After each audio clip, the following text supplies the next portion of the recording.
Another insane week, a lot of crazy happening. Another time for In Case You Missed It. In case you missed it, this gentleman was just released from Russia. This is Marc Fogel. But this segment is not about Marc Fogel or his wrongful imprisonment in Russia.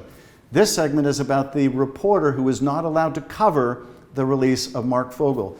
It is the same reporter not allowed to cover the swearing in of Tulsi Gabbard, and the same reporter not allowed to cover one of those bogus executive order signings. So why would Donald Trump not allow this AP reporter to cover all these things? Because the AP reporter wouldn't use this bogus Trump terminology, the Gulf of America, instead of the Gulf of Mexico. That boneheaded idea by Donald Trump to rename the Gulf, which had been called the Gulf of Mexico for 400 years. But it's not just about punishing the AP for not using his boneheaded language. The effort to censor the press goes much deeper. You'll remember before he was president, the Washington Post refused to run an op-ed endorsing Kamala Harris because the owner of the Washington Post, Jeff Bezos, who just happens to be the chairman of Amazon, didn't want his business interests affected by endorsing Harris should Donald Trump win. And it wasn't just the Washington Post. The LA Times also wouldn't release its endorsement of Kamala Harris because its billionaire owner of the LA Times didn't want his business interests affected. Even more recently, the Washington Post was presented with an ad by a private organization calling for the firing of Elon Musk. They refused to run the ad, and this is what they had to say.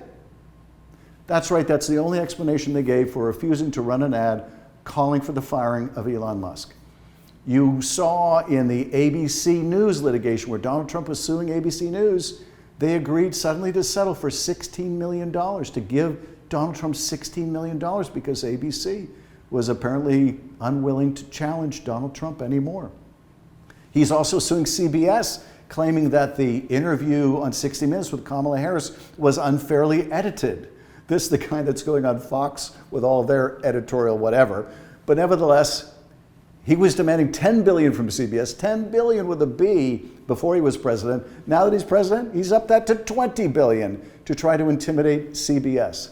Well, there is a full-scale effort by Donald Trump to censor the press, and it's working.